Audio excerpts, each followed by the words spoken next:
All this week on Dateline Schools, had the privilege of visiting the Blue Water YMCA and learning some water safety tips as we have nearly 70 miles of shoreline here in the St. Clair County area. And to tell us all about it, my special guest is the WISE Director of the Family and Youth Program, Calvin Bassil. And Calvin, here in St. Clair County, it seems like most of our public beaches do not have lifeguards anymore for a variety of reasons. So that creates some issues for our parents and for our kids as well. So what should parents be doing? What do our kids need to be doing in those areas where we don't have the lifeguards? When lifeguards aren't present, make sure parents are having that conversation with the children prior to going into the water about the water safety tips and just kind of what are their individual rules for them being in the water, as well as always keep an eye on them.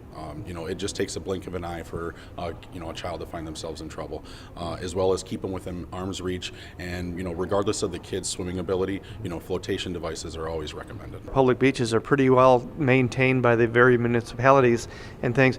Not a lot of drop-offs in that, but they've got to be careful going from sandbar to sandbar and that type of thing, right? Yeah, and that's one thing, doing the research for the parents ahead of time, because that's one thing for, a younger child, when the water can go from 3 foot to 18 foot in just a matter of steps. So just understanding where those locations are and trying to avoid them. And I know, too, around here, our temperatures vary almost from day to day, it seems like.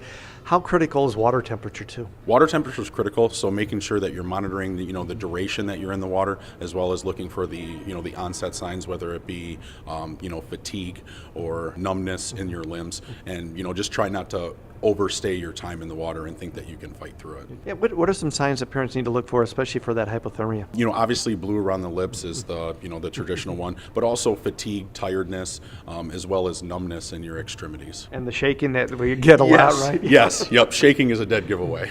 Is that something that could be really serious for a child if they're in the water too long and not really realizing it? Yeah, because especially with children, they don't understand how dangerous it can be for being in water that long. Organs start to shut down as well as your extremities, and if you do find yourself quite a bit away from shore, it makes it that much tougher to get to safety. We'll be back with more tomorrow. For Dateline Schools, I'm Terry Harrington.